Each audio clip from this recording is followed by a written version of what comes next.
Mi nombre es Althea King. Me encontraba de pie cerca del fondo del salón de bodas, apenas visible en el mar de vestidos de seda y smokines de diseñador. No estuve allí para la ceremonia. No estuve allí por sentimentalismo. Estuve allí para ver hasta dónde podía llegar el eco del silencio.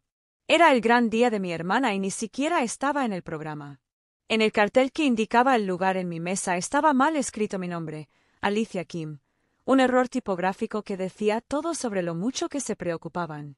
Elise siempre había sido la niña de oro, la encantadora, el que hacía álbumes de fotografías familiares mientras yo desaparecía silenciosamente del marco. La primera vez que vi a Franklin Hall, su nuevo suegro, su mirada me traspasó. No me dio la mano. No hizo ninguna pregunta. Sus ojos me recorrieron como si yo fuera un camarero que se hubiera acercado demasiado. Para él yo no era nadie que valiera la pena mencionar. Hasta que llegó el momento. El presentador levantó su copa y sonrió hacia la mesa central. Y ahora, un agradecimiento especial al socio estratégico cuya inversión hizo posible esta fusión y esta boda. Por favor, únase a mí para darle la bienvenida a la señora Althea King. Franklin Hall se giró. Su rostro palideció. El vaso se le resbaló de la mano y se hizo añicos contra el suelo de mármol. No me moví. No sonreí. Simplemente lo miré a los ojos y le dije: «Te perdiste el apretón de manos de antes». Al crecer, aprendí tempranamente que el amor en nuestra casa tenía condiciones. Nuestros padres no eran crueles. Simplemente medían el afecto por el encanto, no por la consistencia. Y Elise, mi hermana menor, tenía encanto de sobra. Ella sonrió cuando le era necesario, le dijo a la gente lo que querían oír y convirtió cada error en una actuación digna de aplauso. Yo era el tranquilo, el que lee la letra pequeña. ¿Quién se dio cuenta cuando la chequera no cuadraba? ¿Quién hizo preguntas incómodas en la mesa? Dijeron que yo era difícil. Tenía 11 años cuando me di cuenta de que habían dejado de esperar que yo fuera parte de la historia. Premios escolares, concursos de debate, créditos universitarios anticipados. Traía a casa certificados y los dejaba en la encimera de la cocina, debajo del correo basura y los cupones vencidos. Mientras tanto, Elise recibió un pastel por aprobar álgebra. Al principio no me molestó. Me imaginé que simplemente estaba construido de manera diferente. Pero cuando cumplí 17 años y nadie apareció a la cena de becas a la que la escuela invitó a mis padres, ese silencio se instaló profundamente. Dejé de invitarlos después de eso. La universidad fue mi salida, pero la pagué yo mismo. Becas Pell, turnos de noche, tutorías para estudiantes de primer año malcriados que no se molestaban en leer sus programas de estudio. No me quejé. Calculé. La última vez que vi a mi familia antes de la boda fue hace más de una década. Elise acababa de conseguir una pasantía en marketing gracias a la conexión de un primo lejano. Durante la cena, mi madre sonrió dulcemente y dijo: «Tal vez deberías intentar algo así, Althea. Algo más realista que la logística internacional. Eres bueno con las hojas de cálculo, ¿no?» Recuerdo haber asentido y disculparme temprano. Salí al frío y prometí que nunca más volvería a pedir un asiento en una mesa si tuviera que justificar mi presencia. No me persiguieron. Nunca lo hicieron. La gente habla mucho del distanciamiento como si fuera una ruptura única. Pero en mi caso fue un desvanecimiento lento. Envié menos tarjetas de cumpleaños. Dejaron de invitarme al Día de Acción de Gracias. Elise ascendió. Fue asistente de Relaciones Públicas, luego coordinadora y luego ocupó un puesto llamativo en una empresa emergente. Lo vi todo a través de LinkedIn y correos electrónicos reenviados por amigos de la universidad. Ella siempre estuvo al frente y en el centro. Yo siempre no lo fui.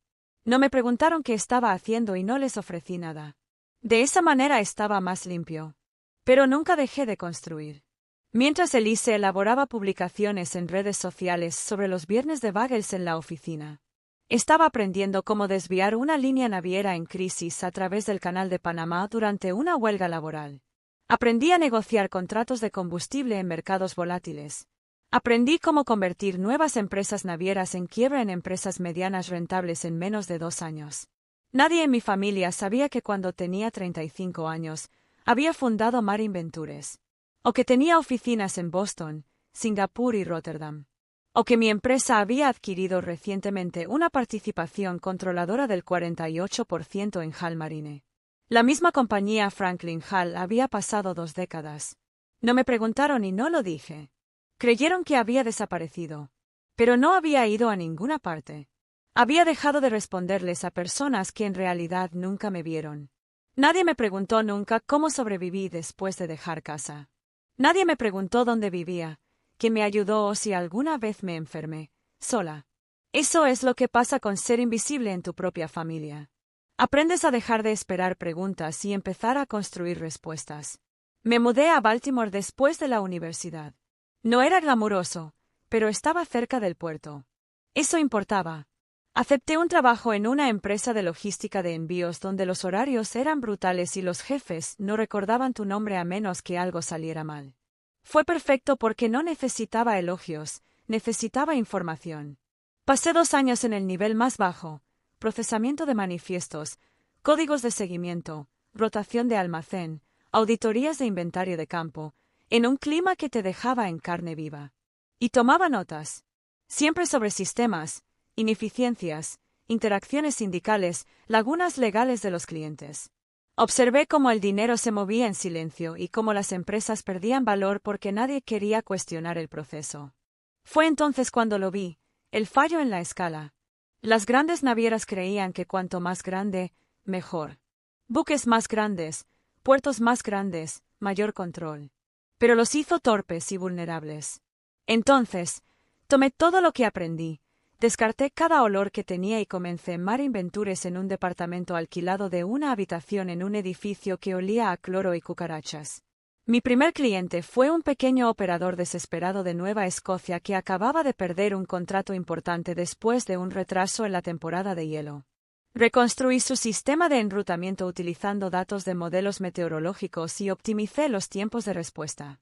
Triplicó la capacidad en 9 meses. Se lo contó a 2 amigos, y ellos se lo contaron a 2 más. A los 32 años ya tenía 5 clientes. A los 36 años ya tenía 2 oficinas y, silenciosamente, iba adquiriendo empresas de logística en dificultades que los gigantes habían dado por perdidas. El punto de inflexión fue Carlston Freight, una empresa familiar con un flujo de caja mal administrado pero con una ruta de carga excepcional en América del Sur. Los compré discretamente, limpié los libros contables, retuve su talento local y canalicé todos los datos a través de un software de enrutamiento propietario que diseñé con un amigo codificador de la escuela de posgrado. Eso llamó la atención.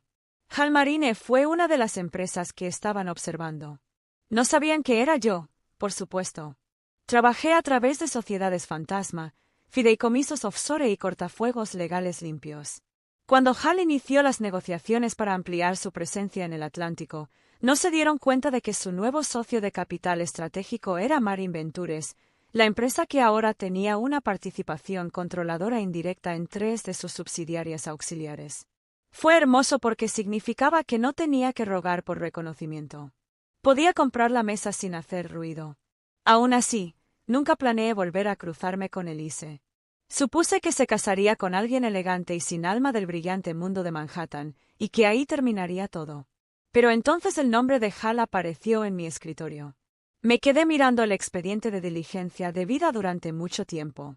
La primera vez que lo vi, el rostro de Elise estaba en un comunicado de prensa de la empresa de su gala, de pie junto a Franklin Hall, radiante. No sentí rabia. No sentí nada. Eran solo matemáticas. Por supuesto que sería ella. Por supuesto, encontraría su camino hacia un mundo que parecía limpio y poderoso en la superficie. Ahí es donde reside el encanto. Cuando la invitación de boda llegó semanas después de la fecha límite para confirmar asistencia, dirigida a la señorita Alicia King, casi no fui. Pero entonces recordé algo de aquella mesa de hace tantos años. Eres bueno con las hojas de cálculo, ¿verdad? Sí, lo era. Y tenía los cuadros de propiedad para probarlo. Entonces le pedí a mi asistente que reservara el vuelo. Asistiría, no como invitado, sino como recordatorio. El sobre estaba arrugado cuando llegó, sin dirección de retorno. La cartulina era pesada, estampada con una lámina de oro, como si el peso pudiera compensar la sinceridad. Mi nombre estaba equivocado, Alicia King. pero reconocí la firma de Elise en la esquina inferior del inserto de RSVP. No hubo ninguna nota personal ni ninguna llamada telefónica, solo una formalidad enviada demasiado tarde e impresa con demasiado descuido. Aún así elegí ir. Llevaba un traje negro a medida, sutil, preciso, inconfundiblemente fuera de lugar entre los tonos pastel. La gasa y los tacones brillantes inundaron la finca Hall. Llegué justo 10 minutos antes de la ceremonia, mucho después de que terminaran las fotos familiares, y con la suficiente antelación para ver cómo evitaban mirarme. Elise me vio durante el cóctel. Su sonrisa se tensó. «Alta», dijo con la calidez forzada de quien saluda a un dentista. «No estaba seguro de que vinieras». «¿Me invitaste?», dije simplemente. Sus ojos se dirigieron a mi traje y luego se desviaron. «Claro, te ves muy profesional». «Soy». No me presentó a su prometido ni a los invitados que se apiñaban a su alrededor como satélites. Me condujeron hacia el borde del césped, a una mesa marcada como desbordante. Encontré mi tarjeta de ubicación, Alicia King, junto a un primo mayor, que me preguntó si trabajaba en catering. Le dije que no. Durante la cena, comí en silencio. Observé cómo Franklin Hall dominaba la sala. Era un hombre al que le gustaba el sonido de su propia voz, resonante, decidida, hecha para salas de juntas y declaraciones. Se movía con ese tipo de confianza que solo crece en los hombres a quienes nunca alguien importante les ha dicho que no. Cuando pasó junto a mi mesa, Elise lo siguió. Se detuvo, haciendo un gesto vago. «Esta es mi hermana, Altia». Él me miró de reojo, sin detenerse apenas. «Ah, uno de los de logística». Elise resopló antes de poder contenerse. «Bueno, no realmente. Creo que hacía algo en el transporte». Franklin esbozó una sonrisa cortés y despectiva. «Trabajo importante. Alguien tiene que seguir moviendo los paquetes». Asentí, imitando su sonrisa. «Alguien lo hace». No me preguntó a qué me dedicaba, ni quién era, ni qué relación tenía con el negocio familiar. No me estrechó la mano. En cambio, le dio una palmadita a Elise en el hombro y se giró hacia otro grupo de hombres con trajes azul marino y relojes estridentes. No me vieron. Ese siempre fue el punto. Pero lo que no se dieron cuenta, lo que ninguno de ellos podía saber, era que ya había visto el informe para inversores que Franklin había presentado apenas 3 días antes. Había leído cada línea, incluyendo las que describían las inyecciones de capital conjuntas programadas para el tercer trimestre, financiadas parcialmente por Marin Ventures, por mí.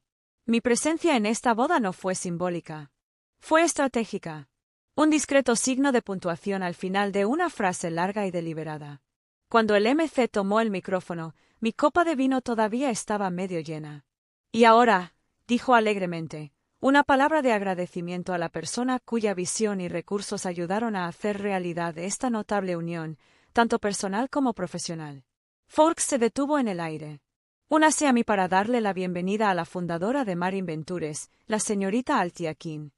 Hubo un instante de silencio, una inspiración colectiva. Me puse de pie, me ajusté el brazalete y caminé lentamente hacia el andén. Detrás de mí, lo oí, el sonido claro y frágil de un vaso de cristal resbalándose de la mano de alguien y rompiéndose contra la piedra. No necesitaba mirar. Ya sabía quién lo había tirado. No me apresuré. Los dejé ahí.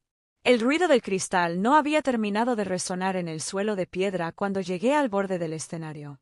Franklin Hall se quedó paralizado, con los ojos abiertos y la mandíbula desencajada. Un camarero se apresuró a limpiar el derrame a sus pies, pero él no se movió para ayudar. Ni siquiera parpadeó. Me miraba como si hubiera visto un fantasma. Le hice un gesto cortés al presentador. Se hizo a un lado al instante. Era uno de esos hombres que podía oler el poder en el aire y huir en consecuencia. No tomé el micrófono. No necesitaba hablar. Dejé que el silencio actuara.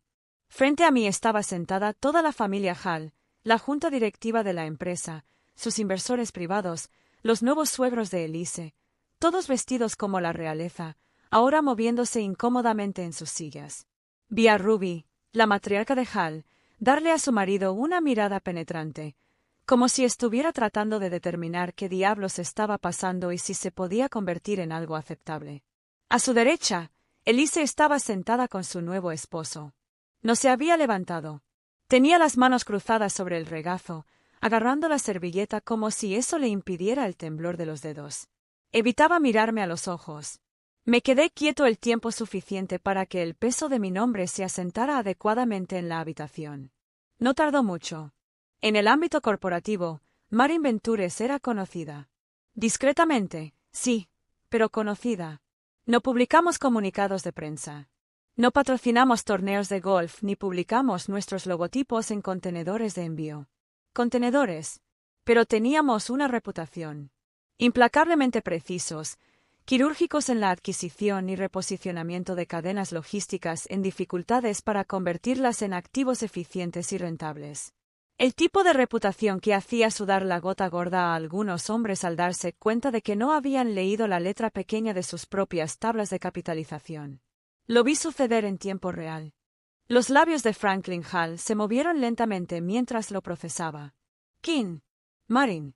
Altia. Pronunciaba los fragmentos como si fueran palabras extranjeras. Y entonces vi que algo se quebraba en su expresión. No pánico. Todavía no. Sino el amanecer de una comprensión. Había despedido a la mujer equivocada. No solo en la cena.